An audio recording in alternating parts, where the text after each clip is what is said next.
Assalamualaikum warahmatullahi wabarakatuh.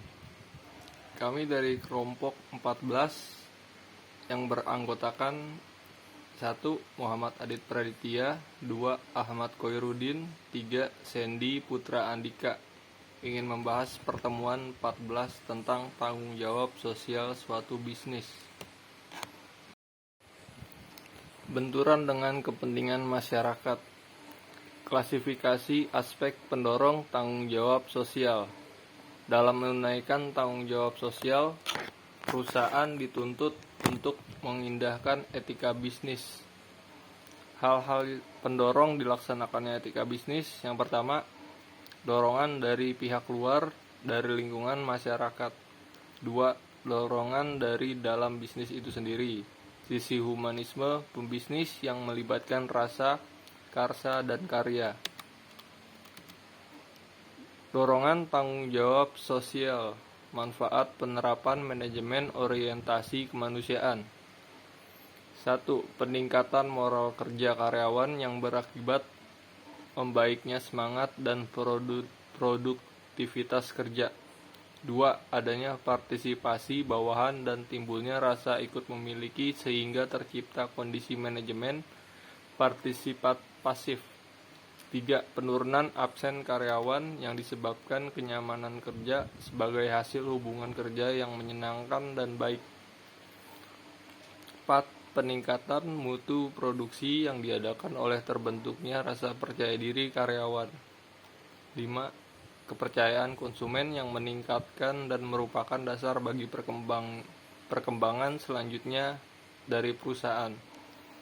Selanjutnya akan dilanjutkan oleh teman saya, Ahmad Koirudin.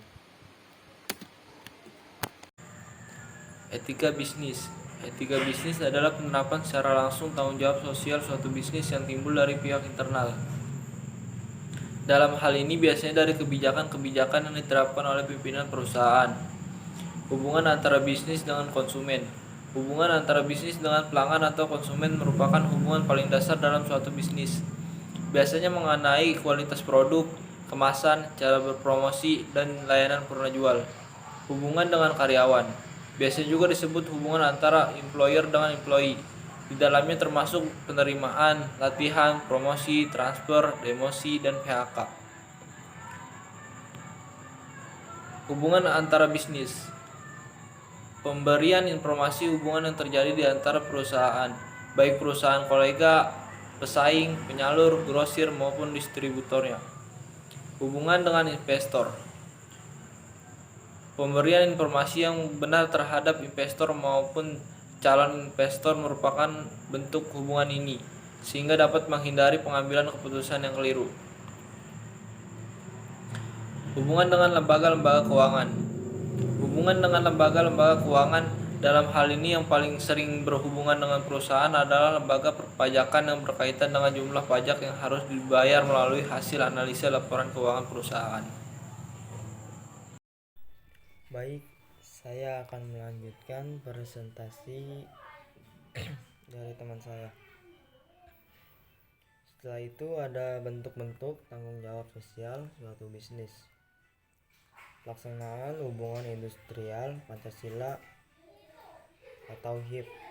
Sistem hubungan yang termasuk antara para pelaku dalam proses produksi barang dan jasa yang terdiri dari unsur pengusaha, pekerja atau buruh, dan pemerintah yang didasarkan pada nilai-nilai Pancasila dan Undang-Undang Dasar 1945. Dampak lingkungan atau AMDAL. Analisis mengenai dampak lingkungan adalah kajian mengenai dampak besar dan penting suatu kegiatan yang direncanakan pada lingkungan hidup yang diperlukan bagi proses pengambilan keputusan tentang penyelenggaraan kegiatan di Indonesia. AMDAL ini dibuat saat perencanaan suatu proyek yang diperkirakan akan memberikan pengaruh terhadap lingkungan hidup di sekitarnya. Yang selanjutnya, prinsip kesehatan dan keselamatan kerja K3. Penekanan pada faktor keselamatan bekerja dalam penggunaan alat-alat yang berfungsi menjaga keselamatan seperti masker pelindung, topi, pengaman, dan sebagainya. Perkebunan inti rakyat atau PIR.